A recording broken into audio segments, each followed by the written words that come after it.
우리 오늘 주신 말씀을 가지고 주 예수 그리스도의 하나님 영광의 아버지, 이 제목으로 함께 은혜를 나누고자 합니다. 우리 한번 따라하십시다. 주 예수 그리스도의 하나님, 영광의 아버지. 오늘 이 아버지께서 말씀으로 역사하실 줄로 믿습니다. 2022년 새해가 밝았습니다. 여러분들의 마음속에 어쨌든 어떤 기대와 소망이 있었을 것이라고 생각합니다. 그러나 사람들이 말하는 2022년의 전망은 불투명하고 또한 굉장히 불안합니다. 2021년보다 나아지리라는 생각이 사실 별로 들지 않습니다. 그러나 저는 2022년을 큰 기대와 소망으로 맞이하고 있습니다. 왜냐하면 2021년의 마지막에 주신 하나님의 말씀이 우리의 삶에 이루어질 것을 제가 믿고 확신하기 때문입니다. 그리스도의 평강이 너희 마음을 주장하게 하라. 평강과 감사가 넘치게 하라. 하나님이 우리에게 주시는 평강과 감사는 환경에 구애받지 않습니다. 또한 평강과 감사는 조건에 따라 흔들리지 않습니다. 하나님께서 약 2년 동안의 코로나 상황에서도 우리를 눈동자와 같이 지켜주시지 않았습니까? 평강으로 감싸 주시지 않았습니까? 우리에게 감사 기도 제목이 끊이지 않게 하시지 않았습니까? 2021년까지 우리와 함께 하시고 우리를 지켜주시고 평강과 감사의 삶을 사신 하나님께서 2022년도에도 그리고 우리의 생명 다하는 그날까지 평강과 감사로 차고 넘치는 삶을 살게 하실 줄로 믿습니다. 2022년을 향한 기대와 소망은 제가 만들어낸 것이 아닙니다. 그 소망이 무엇인가? 하나님께서 2022년도에는 우리 교회와 여러분들을 통해 열매를 거두게 하실 것이다 라는 것입니다. 믿음의 열매, 아름다운 열매, 풍성한 열매, 그리고 기도의 열매를 맺게 하실 줄로 믿습니다. 우리는 정말 이것을 믿어야 합니다. 하나님이 맺게 하실 열매 정말 사실은 기대가 됩니다.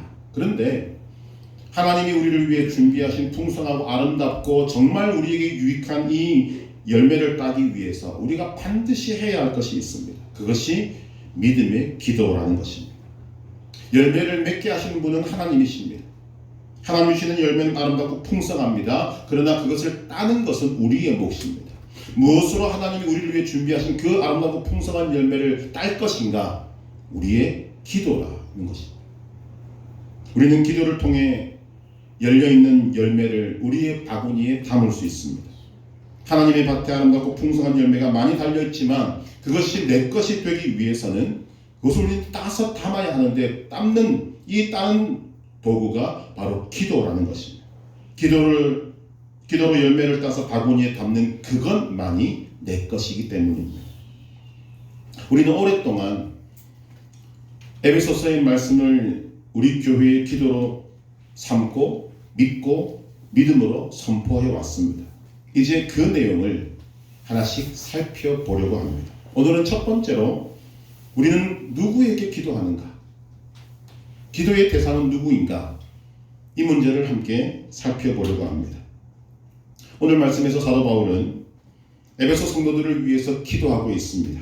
16절 함께 읽습니다. 16절 내가 기도할 때에 기억하며 너희로 말미암아 감사하기를 그치지 아니하고.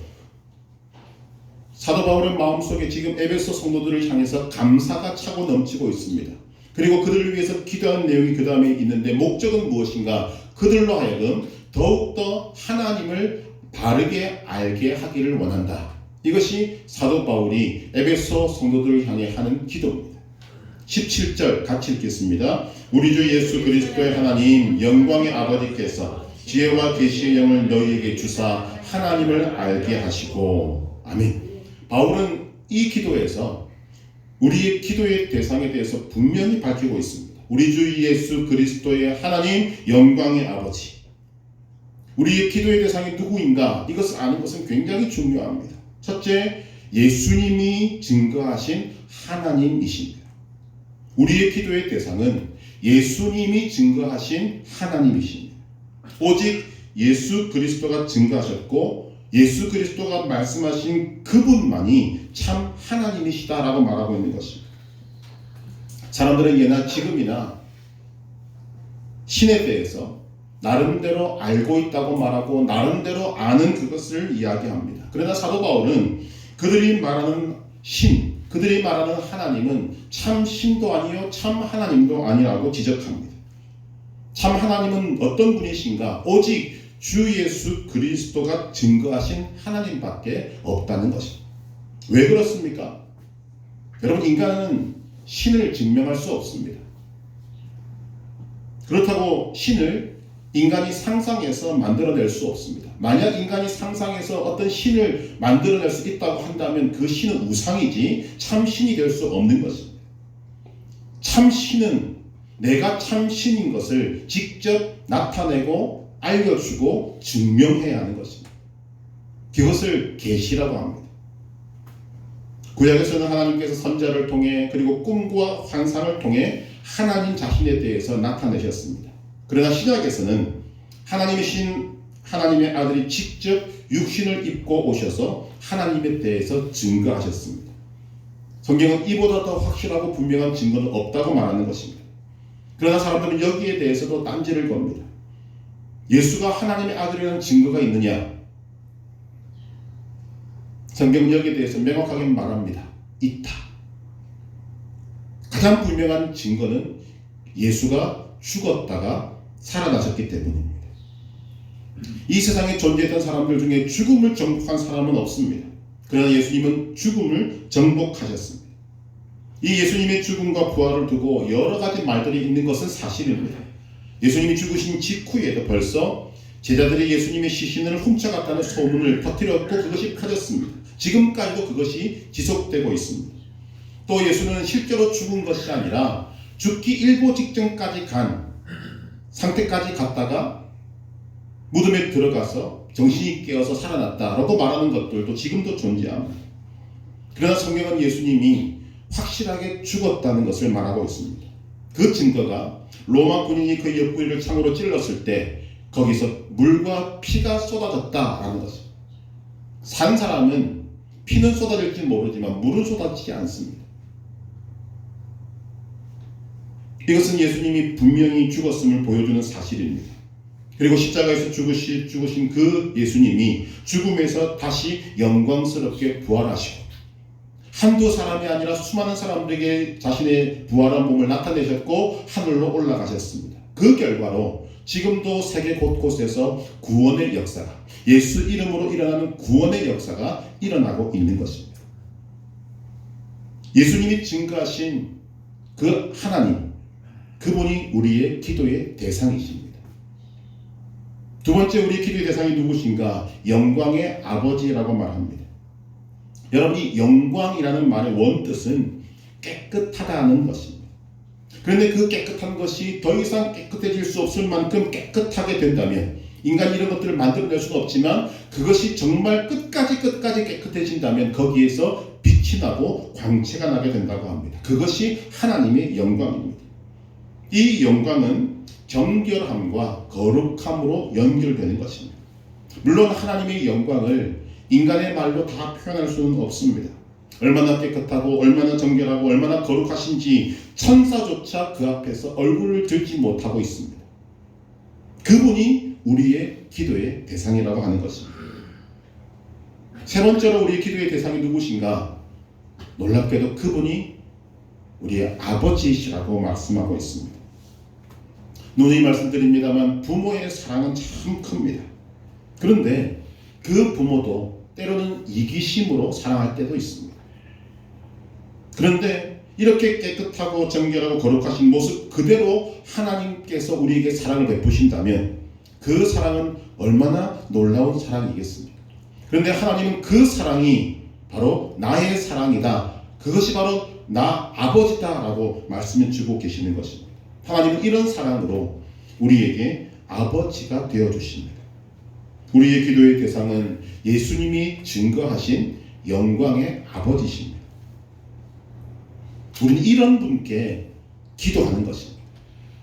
그런데 우리가 진정으로 이 기도라는 것을 하기 전에 우리는 먼저 풀어야 될 것이 있습니다. 전제 조건이 있다는 것입니다. 기도는 그냥 무턱대고 하는 것이 아닙니다.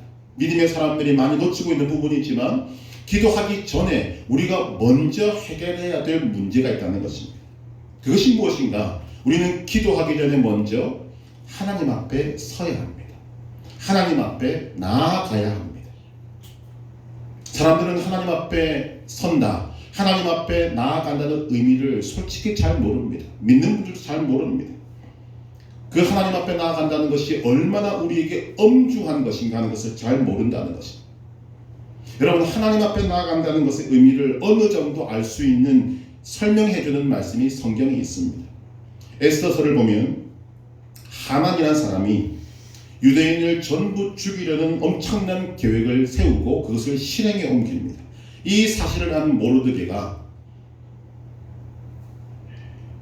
왕비 에스더에게 이 일을 해결하기 위해서 네가 왕 앞에 나가야 한다 라고 말하자 에스더가 이렇게 말하는 것을 기록됩니다. 에스더서 4장 11절을 보면 왕의 신하들과 왕의 각 지방 백성이 다 알거니와 남녀를 막론하고 부름을 받지 아니하고 안뜰에 들어가서 왕에게 나가면 죽이는 법이요 왕이 그 자에게 금규를 내밀어야 살 것이라. 왕 앞에 나가려면 두 가지 조건 중에 하나라도 충족시켜야 한다는 것입니다. 하나가 무엇인가? 왕의 부름이 있어야 합니다. 다른 하나는 왕의 허락이 있어야 합니다. 왕의 허락 없이 나아가면 죽는데 그 허락은 왕이 금규를 내밀어서 내가 허락한다는 표시를 내지 않으면 그는 죽는다는 것입니다. 즉 왕의 부름이 있든지 왕의 허락이 있든지 둘 중에 하나가 있어야 왕 앞에 나아갈 수 있다는 것입니다. 우리의 기도의 대상이고 우리의 경배의 대상인 하나님 어떤 분이십니까? 하나님은 왕이십니다. 아니 왕 중에 왕이십니다. 우리는 찬송하지 않습니까? 왕이신 나의 하나님. 여러분, 그 찬송이 갖고 있는 무게감을 우리는 사실 잘 모릅니다. 우리가 하나님께 기도한다는 것은 왕 중에 왕이신 하나님 앞에 나아가는 것입니다. 그렇다면 기본적으로 하나님 앞에 나아가기 위해서는 하나님이 부르시거나 또한 하나님의 허락이 있어야만 나아갈 수 있는 것입니다. 감사하게도 하나님께서는 여러분을 하나님 앞으로 부르십니다. 그것도 열렬하게 부르십니다. 솔직히 말하면 우리는 하나님 앞에 나아가는 것을 두려워하고 하나님 앞에 나아가는 것을 싫어하고 하나님 앞에 나아가는 것을 정말 좀 피하고 싶어 하지만 하나님은 사랑을 가지고 열심히 사람들을 부르십니다.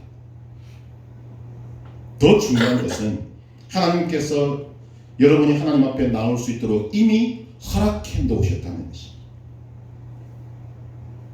우리가 하나님 앞에 나아갈 수 있는 모든 길을 다 만들어 놓으셨습니다. 그리고 열렬하게 손짓하며 부르고 계시는 것입니다.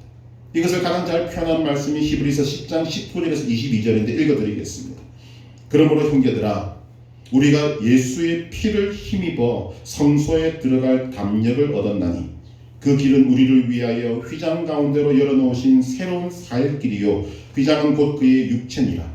또 하나님의 집을 다스리는 큰 제사장이 계심에 우리가 마음의 뿌림을 받아 악한 양심으로부터 벗어나고 몸은 맑은 물로 씻음을 받았으니 참 마음과 온전한 믿음으로 하나님께 나아가자. 하나님 앞에 나아갈 때 뭐를 얻습니까? 담력을 얻습니다. 왕 앞에 나아간다는 것은 두려운 일인데 예수님의 피를 힘입어서 우리는 당당하게 나아갈 수 있는 담력을 얻었다고 말합니다. 그리고 초청합니다. 참 믿음과 온전한 믿음으로 하나님께 나아가자. 여러분, 믿음의 사람에게는 당력 패스가 중요한 것이 아닙니다. 예수 패스가 있어요. 예수 패스가 중요한 것입니다.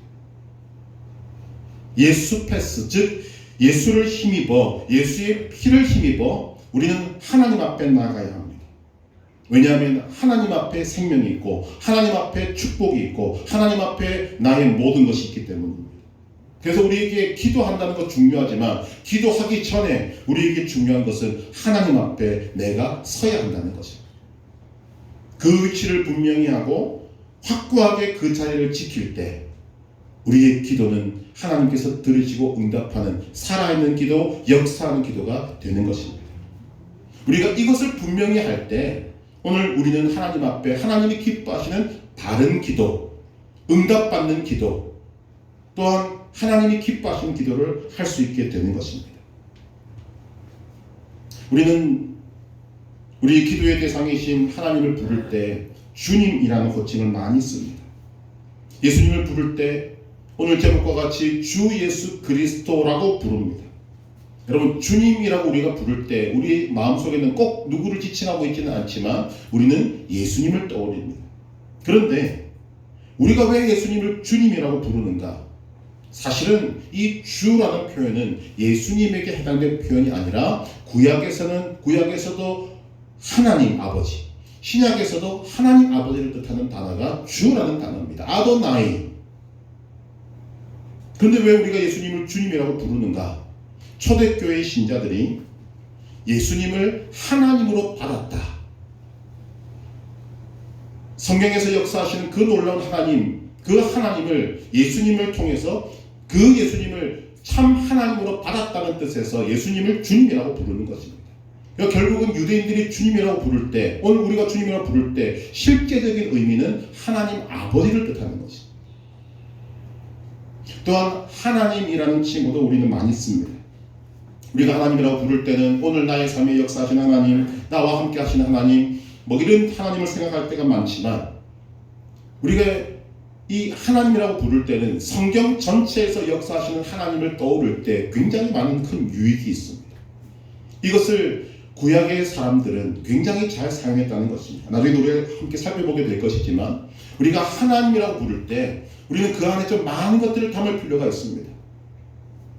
천지를 창조하신 전능하신 하나님, 창조주 하나님, 아브라함과 이삭과 야곱의 하나님, 이스라엘 백성을 애굽에서 건지신 하나님, 사랑과 자비와 긍휼이 풍성하신 하나님, 사랑과 자비와 긍휼이 풍성하시지만 하나님의 말씀에 순종하지 않을 때에는 참고 참으시다가 그 백성을 바벨론에게 넘겨주실 수 있는 하나님, 거룩하신 하나님, 의로우신 하나님, 그리고 예수 그리스도를 우리에게 보내주신 하나님, 지금도 살아계시고 역사하시는 살아계신 하나님, 이 모든 의미를 담아서 우리가 하나님이라고 부를 때 우리에게는 큰 유익이 있게 되는 것입니다. 단순히 우리의 좁은 눈으로 바라보는 그 하나님이 아니라 창세기 1장 1절에 천지를 창조하신 그 하나님으로부터 오늘 나의 삶에 역사하시는 하나님, 그리고 다시 오실 주님까지를 폭넓게 볼 수 있는 그 믿음을 가질 때 우리의 기도가 능력이 있게 되는 것입니다.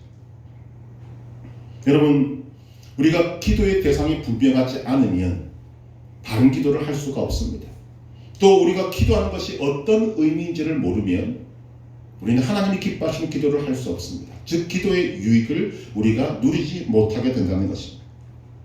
우리가 하나님이 누구신지를 모르고 내 기도를 하나님이 기도의 대상이 누구신지를 모르고 내가 하는 기도가 어떤 의미인지를 모르니까 분명히 그것이 기도라고 말하지 않을 수는 없지만 많은 기도의 대부분이 뭔가 하면 하나님 앞에 나왔다고 하면서 그저 내 필요를 처음부터 끝까지 물품 목록 나열하듯이 쫙 길게 나열하고 그리고는 기도했다라고 나오는 것입니다. 이유가 어디 있습니까?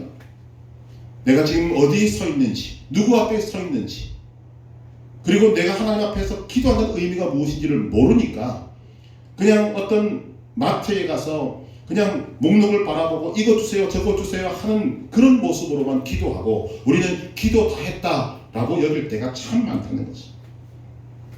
열심히 수많은 나의 필요를 읊는 중에 하나님께서 하나라도 들어주시겠지 하면서 무슨 우연에 기대는 것처럼 내가 이렇게 많이 기도의 목록을 나열했으니까 하나님 그 중에 한 개는 들어주시지 않겠는가.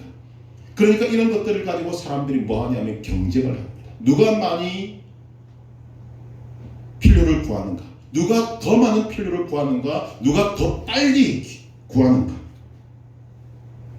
쓸데없는 경쟁을 하고 있는 것입니다. 기도의 전제가 무엇인가 하면 기도를 통해 하나님 앞에 나아가는 것입니다.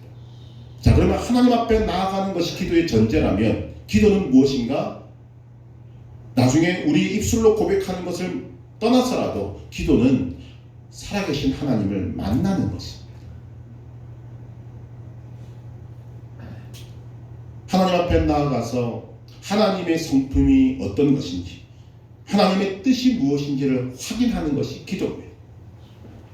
그래서 기도를 하면 할수록, 바른 기도를 하면 할수록 우리는 하나님의 뜻이 무엇인지, 하나님의 성품에 대한 무엇인지에 대한 이해가 더욱더 깊어지고 하나님의 뜻에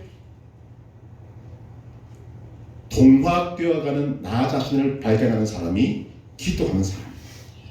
지금 그것이 사도 바울이 에베소 성도들을 향해 기도하는 내용이고 오늘 우리들에게 바라는 기도의 내용이기도 합니다. 하나님을 더욱더 알기를 원합니다. 여러분, 우리가 진정한 기도, 바른 기도를 드리게 될 때, 즉 하나님 앞에 나아가서 하나님을 만나게 될 때 자연스럽게 나의 생각이나 나의 성품이나 나의 성향이 하나님을 닮아가게 됩니다. 그리스도를 닮아가게 되는 것입니다. 오늘 왜 우리가 이 문제를 중요시 다루어야 하는가? 오늘 우리가 그 기도에 대한 이런 구체적인 내용들을 정확히 알지 못하고 기도하니까 기도를 하기는 하는데 하나님 앞에 나아간다는 생각도 없고 하나님을 만나는 생각도 없고 그저 자신의 필요만, 자신의 마음만 따갈총 쏘듯이 막 다 말하고 돌아가는 사람들, 그 사람들은 기도 생활을 아무리 많이 하고 기도 생활을 아무리 오래 했어도 그가 우리 소위 말하는 신령해진다든지 경건해진다든지 거룩해진다든지 주를 닮아가는 성품으로의 변화는 별로 없는 것입니다. 이런 사람들이 여러분 안타깝게도 교회의 고인물이 되고 이런 사람들이 교회에 문제를 일으키는 것입니다. 교회에 문제를 일으키는 사람들이 어떤 사람들입니까? 가장 열심히 하나님을 믿는 사람들. 그런데 왜 그들이 그런 지경에 처해졌는가? 오늘 이것을 모르기 때문에 가만히 들여다보면 이 기도의 원리는 예배의 원리와 똑같습니다. 오늘날 많은 사람들이 예배를 어떤 마음으로 참석하고 있습니까? 동일한 것입니다. 우리는 지금 엄중한 무게감을 느낄 수 있어야 합니다. 우리가 하나님 앞에 나온다는 것의 의미가 무엇인지, 이것이 얼마나 귀한 것인지, 우리가 얼마나 두렵고 떨리는 마음으로 하나님 앞에 나와야 되는 것인지를 아는 자가 예배를 드릴 수 있는 거죠. 그리고 그 예배를 한 번 드리고 두 번 드리고 10번 드리고 1년 드리면 우리의 삶이 바뀌는 것입니다. 그런데 이런 생각 전혀 없이, 하나님 앞에 나온다는 생각 없이, 하나님이 그 얼마나 두려우신 분인지를 아는 그런 모습 없이 소위 우리가 원하는 예배를 드리면 평생을 예배드려도 변화가 없습니다. 우리가 누구 앞에 서는가? 우리가 누구 앞에 나가는가? 예배를 드리든 기도를 드리든 우리는 정말 하나님을 만나는가? 이것이 분명하게 될 때 우리는 놀라운 믿음의 세계, 기도의 세계에 들어가게 되는 것입니다. 기도의 대상을 이렇게 분명히 하고 우리가 기도의 자리에 있고 기도하게 될 때 그때 우리가 하나님을 부르는 그 호칭이 굉장히 중요한 의미를 갖게 되는 것입니다. 우리 주 예수 그리스도의 하나님, 영광의 아버지. 여러분 이 이름만 불러도 우리는 정말 기도의 특권을 누리게 되는 것입니다. 어떤 의미가 있습니까? 첫째, 우리가 우리의 기도를 들으시는 대상이 누구인가를 안다는 것입니다. 여러분, 우리는 기도할 때 이런 확신이 있어야 합니다. 우리의 기도를 들으시는 분은 주님이시다. 우리의 기도를 들으시는 분은 우리의 구원자이시다. 우리의 기도를 들으시는 분은 창조자이시다. 우리의 기도를 들으시는 분은 전능하신 하나님이시다. 우리의 기도를 들으시는 분은 우리의 아버지시다. 우리의 기도를 들으시는 분은 영광의 아버지시다. 거룩하신 분이시다. 우리의 기도를 들으시는 분은 우리를 구원하기 위해서 자기 아들을 죽음까지 내모신 사랑이 가득한 하나님 아버지시다. 이런 확신이 있는 사람의 기도가 살아 역사하는 것입니다. 나가 해드린 이런 하나님의 모습을 생각하게 볼 때 여러분 우리의 기도를 들으시는 그분이 얼마나 두려운 분입니까? 또 얼마나 능력 있는 분입니까? 얼마나 거룩하신 분입니까? 얼마나 사랑과 자비와 긍휼이 풍성하신 분이십니까? 이런 것들을 아는 것입니다. 이런 것들을 아는 사람이 바른 기도를 드릴 수가 있는 것입니다. 자, 우리가 이런 기도를 드릴 때 나의 기도를 들으신 분이 이런 분이라는 것을 안다면 오늘 우리의 기도의 태도와 자세가 달라지는 것은 당연합니다. 하나님께 우리는 경외심을 가져야 할 것이고, 하나님 앞에 나아갈 때 우리는 조심해야 할 것이고, 또한 그분이 가지시는 권위에 대한 복종, 순종이 전제가 되어야 할 것이고, 또한 그 하나님을 향한 깊은 신뢰가 있어야 할 것입니다. 그리고 정말 우리가 하나님을 이런 하나님으로 인정한다면, 나의 문제가 아무리 급하고 지금 나의 문제가 피를 뚝뚝뚝뚝 흘리고 있다 할지라도 우리는 하나님의 결재를 기다릴 수밖에 없는 나의 신분과 위치에 있다는 것을 아는 것을 말합니다.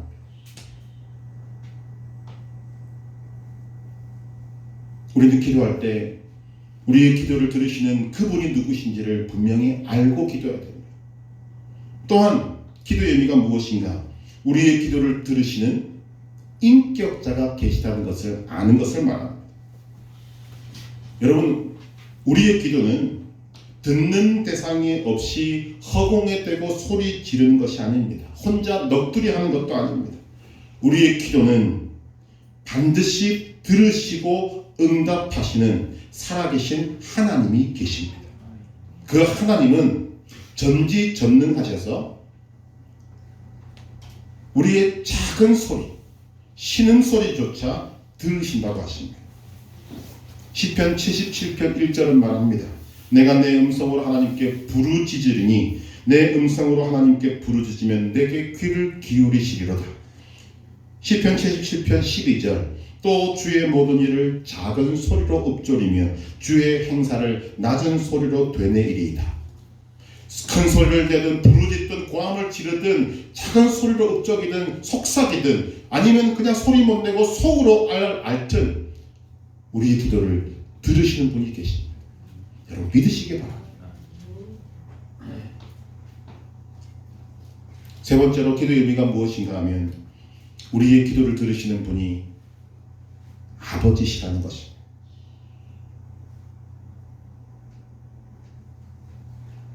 우리 아버지는 사랑과 자비와 긍휼과 은혜가 풍성한 좋으신 아버지십니다. 이것을 표현하고 있는 말씀이 성경이 참 많지만 마태복음 7장 11절 너희가 악한 자라도 좋은 것으로 자식에게 줄 줄 알거든 하물며 하늘에 계신 너희 아버지께서 구하는 자에게 좋은 것으로 주시지 않겠느냐. 여러분, 하나님은 우리 아버지십니다. 하나님은 나의 아버지십니다. 그분이 말할 수 없는 사랑으로 우리를 사랑하고 계십니다. 그분의 성품을 미루어 볼 때 하나님의 사랑은 어떤 시기심도 들어가지 않는, 어떤 자기 유익을 구하는 것도 들어가지 않는 깨끗하고 정결하고 고귀하고 또한 믿을 수 있는 사랑인 것입니다. 그 하나님 아버지께서 나의 기도를 들으십니다. 우리는 하나님께서 나의 아버지시고 나의 기도를 들으시고 내가 누구 앞에 나아가는지를 분명히 알아야 합니다. 그렇다면 우리의 기도가 어때야 됩니까? 이런 대상이 분명하다면 하나님 앞에 나아가는 우리의 태도와 자세도 달라야 할 것입니다. 어떻게 하는 것이 바른 기도인가? 어떻게 하는 것이 하나님 앞에 바르게 나아가는 것인가?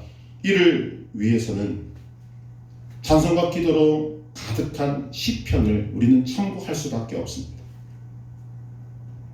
시편에 나오는 수많은 기도문들을 보면 그는 우리들이 처해 있던 상황과는 비교할 수도 없는 상황들을 가지고 하나님 앞에 나아갑니다. 다급해서 나아갑니다. 그리고 울부짖습니다. 주여 왜 나를 버려두십니까? 왜 나를 이 지경까지 오게 하십니까? 여러분 많이 듣던 소리 아닙니까? 우리도 환경이 이렇게 되면 하나님 앞에 이렇게 말하고 있지 않습니까? 주여 죽음이 바로 코앞까지 왔습니다. 왜 그냥 두십니까? 자기가 처해 있는 고난이 자신의 죄 때문이든 아니면 다른 사람 때문이든 무엇 때문이든 지금 맞닥뜨린 절박한 현실 때문에 하나님의 이름을 부르며 하나님 앞에 막 쏟아놓습니다. 소리 지르고 울부짖고 안타까움과 절박함과 처절함과 필요함을 정신없이 내놓습니다. 그런데 조금 있다가 정신을 차리면 초점이 바뀌기 시작합니다. 내 기도를 들으시는 분이 누구신가? 꼭 이곳으로 돌아갑니다. 여러분이 시편을 이런 내용으로 들여다보시면 거의 100% 처음에는 자신이 처해 있는 상황이 너무 힘들고 어려우니까 그냥 온갖 소리 다 합니다. 그러나 조금 이 시편의 중반을 넘어가면 갑자기 주제가 바뀌는 것입니다. 내 기도를 들으시는 분이 누구시지? 내 기도를 들으시는 하나님이 누구시지? 그리고 또 돌아가는 것이 있습니다. 그리고 과거로 돌아갑니다. 하나님이 나의 선조에게 어떻게 하셨던가, 하나님이 과거에 나의 삶에 어떻게 역사하셨던가를 되뇌이게 됩니다. 이스라엘 백성들은 어떤 것으로 합니까? 하나님께서 조상들을 어떻게 애굽의 손에서 건져내셨는가, 어떻게 홍해를 건너게 하셨는가, 어떻게 광야에서 만나와 메추리기와 반석에서의 물을 내셔서 우리 조상들을 먹고 살게 하셨는가, 어떻게 여리고성을 무너뜨리셨는가, 백성이 말을 듣지 않을 때 하나님은 어떻게 진노하셨는가, 과거의 나의 삶에 하나님은 어떻게 역사하셨는가 등등 이런 것들을 기억하며 내가 지금 누구에게 기도하고 있는가를 기억하게 되는 것입니다. 그리고 시편에 기록되어 있는 모든 기도문들의 결론은 거의 동일합니다. 지금 내가 절실하게 필요로 하는 것이 있고 내가 처해 있는 상황이 처절하고 급박한 처지에 있다 할지라도 하나님 아버지께서 다 보고 계신다. 하나님께서 다 알고 계신다. 하나님의 지혜는 나보다 크고 높고 깊다. 하나님은 전능하신 분이시다. 하나님은 선하신 분이시다. 하나님은 지금도 나에게 선을 베풀고 계신다. 이런 하나님을 내가 믿고 있는데 왜 내가 불안해하고 초조해하고 죽겠다고 하고 있는가? 그리고 자신을 꾸짖습니다. 내 영혼아, 네가 어찌하여 불안해하는가? 지금 시인 자신이, 기도하는 자신이 자신을 꾸짖고 있는 것입니다. 내가 이런 하나님을 앞에 놓고 있는데, 내가 이런 하나님께 기도하고 있는데 왜 내가 이렇게 불안해하고 이렇게 초조해하고 이렇게 두려워 떨고 있는가?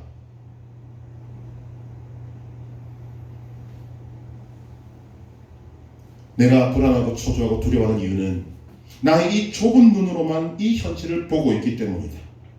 내가 믿는 하나님, 내가 신뢰하는 하나님은 천년이 하루 같고 하루가 천년 같은 분이시다. 하나님은 나를 위해 자기 아들을 죽음에 내어줄 수 있는 만큼 나를 사랑하시는 분이시다. 하나님은 나를 위해 어떤 일이라도 해줄 수 있는 분이시다. 그분은 나를 도우시는 분이요, 그분은 내 우편의 그늘이 되시고 나를 돌보시는 이시고 나를 위해서 졸지도 않고 주무시지도 않고 열심히 일하시는 하나님이시다.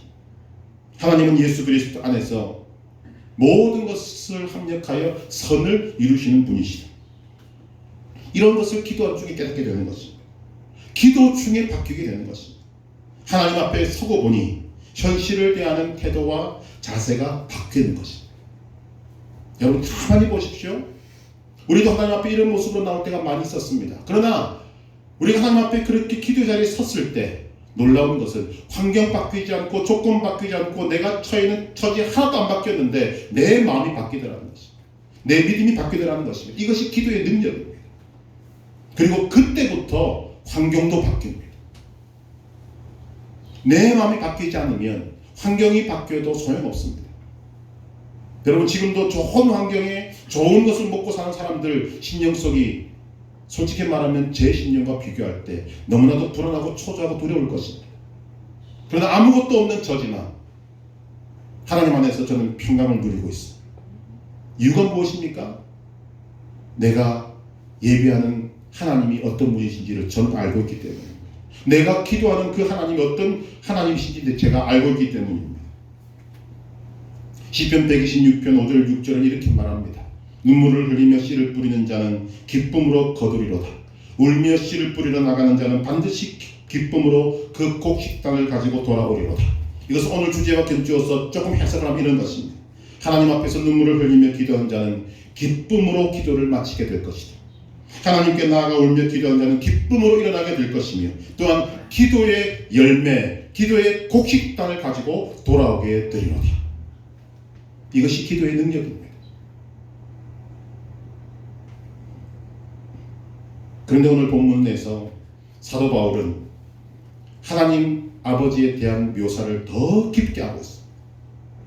우리 주 예수 그리스도의 하나님 영광의 아버지, 이 영광의 아버지라는 말이 갖고 있는 의미가 두 가지라고 생각이 되는데, 하나는 하나님께서 얼마나 영광스러우신가 하나님을 높이는 호칭입니다. 영광의 아버지. 그런데 그 속에 담겨있는 또 하나의 의미가 있다면, 아버지가 영광스러우신데 아버지께서 아들도 영광스럽게 하실 것이다. 그리고 오늘 우리가 하나님 앞에 나가서 기도한다는 것은 무슨 말인가 하면, 오늘 지금 현재 내가 당하고 있는 어려운 것들, 여러 가지 것들이 있지 않겠습니까? 건강의 문제, 물질의 문제, 자식의 문제, 직업의 문제, 어떤 문제든지 이 세상에서 하나님께서 지금 당장 도와주시지 않으면 나는 이제 망합니다라고 갖고 오는 문제들, 그 문제들 때문에 솔직히 말하면 저와 여러분들은 기도하지 않습니까? 그런데 우리가 영광의 아버지, 그분이 나의 기도를 들으신다는 것을 아는 그 순간, 나는 지금 당하고 있는 이 문제로 인해 나는 꺾이지 않는다. 나는 지금 내가 당하고 있는 이 문제로 인해서 나는 실패하지 않는다. 하나님께서 나를 영원하게 하실 것이기 때문이다. 이런 확신을 갖게 되는 것입니다. 그 보증으로 지금 사도 바울은 하나님을 향해서 영광의 아버지라고 부르고 있는 것입니다. 고난의 대명사라고 할 수 있는 욥이 그래서 고난 속에서 뭐라고 말을 합니까? 욥기서 23장 10절. 그러나 내가 가는 길을 그가 아시나니 그가 나를 단련하신 후에는 내가 순금같이 되어 나오리라. 이 욥의 고백은 오늘 우리의 고백이기도 합니다. 자기가 당하는 일, 고난과 고통을 자신이 모른다고. 여러분은 아십니까? 여러분이 왜 고통당하고 왜 고난당하고 왜 어려움을 겪는지 여러분 아십니까? 모르지 않습니까? 그러나 한 가지 분명한 것은 알 수 있습니다. 하나님을 생각하니, 하나님께서 내 인생을 지키시는 것이 분명하니까, 내가 이유는 모르고 원인도 모르지만 이 고난의 길을 걸어가고 난 뒤에, 다 달려간 후에는 내가 순금같이 나올 것을 안다. 이것이 기도하는 자의 축복입니다. 여러분 물어보십시오. 고난당하는 사람이 고난의 원인을 아는지 모릅니다. 아는 분이 있다면 오직 예수님밖에 계시지 않았습니다. 그런데 믿음의 사람들은 한 가지 분명한 것을 안다는 것입니다. 지금 내가 당하는 고통의 원인, 고난의 원인은 모르지만 한 가지 아는 것이 있다.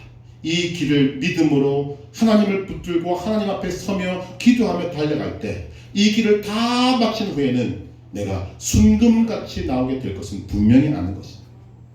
이것이 믿는 자의 복인 줄로 믿습니다. 왜 그렇습니까? 우리가 믿는 하나님이 선하신 분이기 때문입니다. 우리가 믿는 그 하나님이 택하신 자녀들을 절대로 놓치는 법이 없는 분이니까 그렇습니다. 그래서 우리 인생의 모든 답은 바로 이것입니다. 그러므로 오늘 우리가 하나님 앞에 나아가서 기도한다는 의미가 무엇인가? 이미 기도하는 사람은 실패할 수 없는 존재라는 가장 분명하고 확실한 보증서를 받는 것입니다. 안타까운 일이지만 기도하지 않는 사람에게는 이런 보증서가 없습니다. 아무리 교회를 다니고 하나님을 믿는다고 해도 하나님 앞에 나아가서 기도하지 않는 사람에게는 이런 확실하고 분명한 보증서가 없는 것입니다. 어느 상황에서도 여러분의 기도를 막을 방법이 없다는 것을 아셔야 합니다. 그래서 이 좋은 것을 주시기 위해서 하나님이 지금 사도 바울의 입을 통해서 저와 여러분들을 기도의 자리로 초청하고 부르고 계시는 것입니다. 우리는 기도할 때 기도의 대상이 누구시며 그분이 우리에게 이미 약속한 보증들이 무엇인지, 그리고 우리에게 부여한 특권들이 무엇인지를 분명히 알아야만 합니다. 우리가 하나님을 영광의 아버지라고 부를 때 나 자신이 예수 그리스도로 말미암아 영광된 신분을 가졌다는 것을 확인해야 하고, 영광의 아버지께서 우리를 지금 당장은 아닐지라도 반드시 영광된 자리로 인도하실 것을 여러분 확인하고 믿으셔야 합니다. 우리는 기도할 때나 예배할 때나 두려우신 분 앞에 나아갑니다. 영광된 분 앞에 나아갑니다. 우리의 기도의 대상은 천지를 창조하신 전능하신 하나님이시고 왕 중의 왕이십니다. 그런데 그 하나님께서 우리에게 놀랍게 아버지라고 말씀하시면서 그 아버지의 품을 넓게 열어주셔서 우리에게 들어오라고 지금 부르고 계시는 것입니다. 우리는 그 하나님 앞에 두렵고 떨리는 마음으로 나아가서 어떤 기도도 할 수 있습니다. 뭐 돈을 달라든지 병을 고쳐 달라든지 직업을 달라든지 뭐 어떤 기도든지 할 수 있지만 여러분 그것만으로 기도했다고 말하지 마시기를 바랍니다. 그것만으로 기도를 끝내지 마시기를 바랍니다. 우리는 기도를 통해 살아계신 하나님을 만나야 합니다. 기도를 통해 왕이신 하나님을 만나야 합니다. 기도를 통해 영광의 하나님을 만나야 합니다. 기도를 통해 우리를 너무나도 사랑하시는 사랑의 아버지를 만나야 합니다. 너희는 먼저 그의 나라와 그의 의를 구하라. 그리하면 이 모든 것을 더하시라는 말씀대로 기도해야 합니다. 기도를 통해 여러분의 모습과 자세와 태도가 영적으로 바뀌게 되기를 소망합니다. 기도를 통해 문제만 해결하면 받는 것이 아니라 하나님을 더 많이 더 깊이 알아가게 되기를 바랍니다. 기도를 통해 예수님을 닮아가는 여러분이 되시기를 바랍니다. 하나님께서 2022년도에 이것을 주시기 위해서 우리에게 담기도를 허락하신 것입니다. 믿음으로 동참하시고 여건이 안 되면 있는 곳에서라도 정말 하나님을 찾고 구하는 이 영광스러운 자리, 이미 우리가 기도하는 순간 우리에게 하나님의 영광이 허락되어지고 그 영광을 하나님께서 반드시 이루실 것이라는 보증서를 받았다는 것을 기억하시고 함께 기도로 달려가는 기도의 용사 되시기를 주님의 이름으로 축복합니다.